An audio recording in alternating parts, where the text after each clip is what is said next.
नमस्कार। मार्केट की बात करते हैं, शेयर बाजार की बात करेंगे। शेयर बाजार में निवेश इन्वेस्टमेंट के बारे में बात करते हैं, जो अपडेट्स आ रहे हैं उसके बारे में बात करेंगे। बाजार की बात करते हैं तो गिरावट देखने को मिल रही है। अब मार्च के महीने में ज्यादा बड़ी गिरावट देखने को मिल रही है। 26,000 वाला इंडेक्स, निफ्टी इंडेक्स गिरकर 23,000 के आसपास आ गया है और गिरावट की संभावना जताई जा रही है। जब मार्केट गिरता है तो और गिरावट की संभावना जताई जाती है और जब बढ़ता है तो बढ़ने की उम्मीद जताई जाती है। जैसे कि आप देख रहे होंगे कि फरवरी के मंथ में तेज हो गया था, जनवरी फरवरी में ऊपर की तरफ बाजार जा रहा था तो 27,000, 28,000, 29,000 की बात चल रही थी। अब जो है 23,000 तक तो आ ही गया, 22,000, 21,000, 20,000 इस तरह की बातें चल रही है। तो बहुत सारे स्टॉक्स में करेक्शन भी रहा है, तो इसी के बारे में बात करते हैं। कुछ शेयरों की बात करेंगे, कंपनी के शेयरों की बात करेंगे जिनमें करेक्शन हो रहा है। आगे अर्निंग अच्छा रह सकता है, इनकम अच्छा रह सकता है, प्रॉफिट अच्छा रह सकता है, तो उसके बारे में बात करते हैं इस वीडियो में। जो निवेशक देखिए कम समय के लिए निवेश कर रहे हैं तो बाजार में गिरावट होती है तो उनके लिए एक तरह से देखिए पेनफुल समय होता है। अब जो निवेशकों ने देखिए 20, 21, 22 में खरीदारी की होगी, प्रॉफिट बुक नहीं किया है, तो वो निवेशकों का प्रॉफिट कम हो गया होगा। अभी भी शेयर्स उनके ऊपर की तरफ ही होंगे, साथ में डिविडेंड भी मिला होगा अगर अच्छी कंपनियों में निवेश किया है। पेनी शेयर को छोड़कर और जो गिरे रहे थे उनको नहीं खरीदारी की है। जो बड़ी कंपनियां हैं उनके शेयरों में निवेश किया होगा 2021, 2022 में, तो स्टॉक्स आज भी ऊपर की तरफ हैं। बट ये कि जो ये गिरावट देखने को मिल रही है तो शॉर्ट टर्म के निवेशकों को एक तरह से देखिए काफी चिंता लगी होगी। और निफ्टी इंडेक्स में बात करते हैं तो निफ्टी इंडेक्स में लगभग 3,000 पॉइंट की गिरावट आ गई है।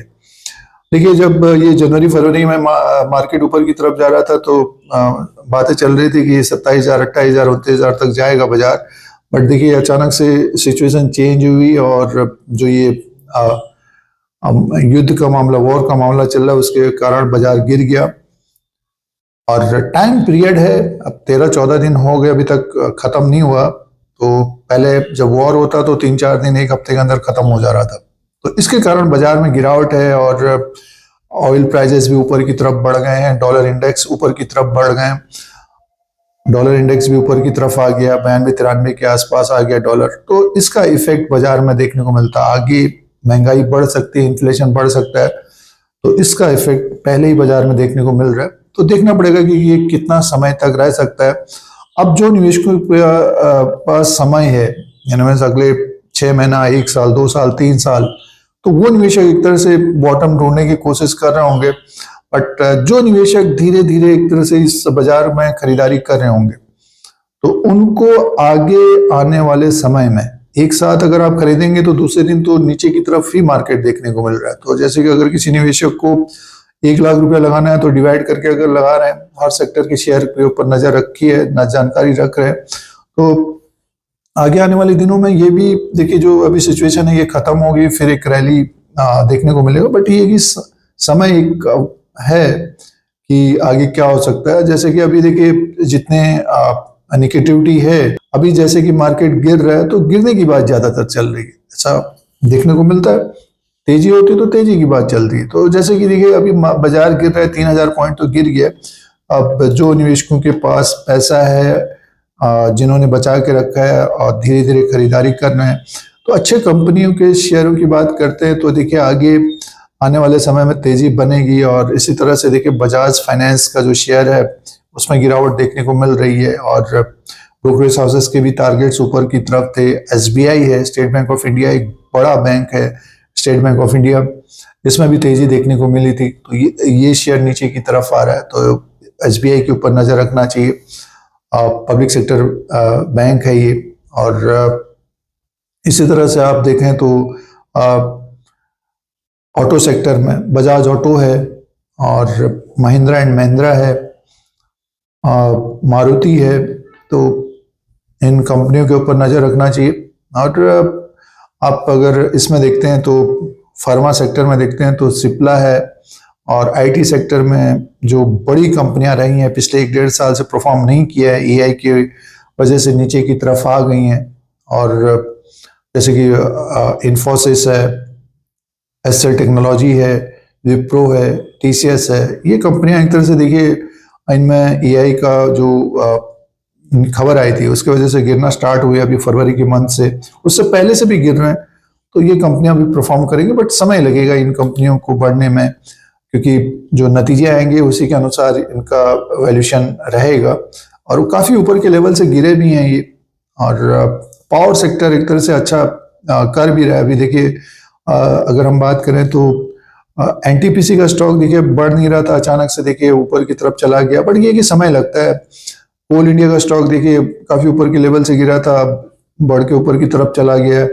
और PFC power finance corporation limited, तो इसके ऊपर नजर दौड़ाना चाहिए, जानकारी रखना चाहिए। उसी तरह से देखिए जो एनएमडीसी एक है, एनएमडीसी का डिविडेंड का रिकॉर्ड भी अच्छा है। और तो ये कुछ कंपनियां हैं, इन कंपनियों के ऊपर नजर रखनी चाहिए। और आगे आने वाले समय में देखिए जो सिचुएशन है ये खत्म होगा। अभी तो क्या है कि जैसे कि बाजार गिर रहा है तो गिरने की बात चल रही है। अब सब निवेशक सेल तो नहीं करते हैं, फ्यूचर एंड ऑप्शन में भी काम नहीं करते हैं। ज्यादातर निवेशक निवेश करते हैं तो दूसरे दिन स्टॉक्स नीचे की तरफ दिख रहे हैं। तो इसमें तरीका ये होता है कि पार्ट में खरीदारी करना चाहिए, और जब बेचना भी होता है तो जैसे कि प्रॉफिट होता है तब भी पार्ट में ही बेचना चाहिए। कुछ शेयर बेच दिए, कुछ शेयर रखे रहे, इस तरह से देखना चाहिए मार्केट को दोनों तरफ से। जब मार्केट गिर रहा है तब बाइंग होनी चाहिए, जैसे कि अभी म्यूचुअल फंड्स खरीदारी कर रहे हैं। जब बढ़ेगा भी मार्केट तब भी वो बाइंग करेंगे, क्योंकि उनके पास लगातार पैसा आता है। और जो पहले से मार्केट में है, पिछले 20-25 साल से मार्केट में है, तो वो अभी अपने अनुसार देख रहे होंगे कि भविष्य में कौन सा सेक्टर अच्छा कर सकता है, तो उन सेक्टर की शेयरों में निवेश कर रहे होंगे जिनके पास समय है। और गिरावट में खरीदने पर पैसा ज्यादा बनता है। जैसे कि अगर आप तेजी में खरीदेंगे तो आपको 50% लेने में टाइम लगेगा, क्योंकि काफी ऐसा तो है नहीं कि एक साथ ही ऊपर की तरफ वो चला जाता है, और जब जाएगा तब आपके पास शेयर नहीं होगा। जो इंट्राडे कम समय के लिए 2-4 दिन के लिए, 1 महीने के लिए, 2 महीने के लिए खरीदारी करेंगे तो उनके लिए ये पेनफुल भरा समय रहेगा। लिवरेज में कामकाज करने वालों के लिए मुश्किल भरा समय है। और जो लॉन्ग टर्म के निवेशक हैं उनके लिए एक तरह से देखिए ये अपॉर्चुनिटी है, मौका है, बट ये है कि पार्ट में देखना चाहिए। तो अपने अनुसार, अपनी जानकारी के अनुसार जिस कंपनी में निवेश करना उसके बारे में जानकारी रखें। बॉटम देखिए जब बनेगा तो अचानक से एक बड़ी तेजी भी आएगी। अभी कभी भी अच्छी न्यूज आएगी तो एक बड़ी तेजी भी देखने को मिलेगी। तो इस तरह के अपडेट के लिए Dheeraj Singh stocks bull beer को सब्सक्राइब करें, लाइक करें, शेयर करें, कमेंट करें। धन्यवाद।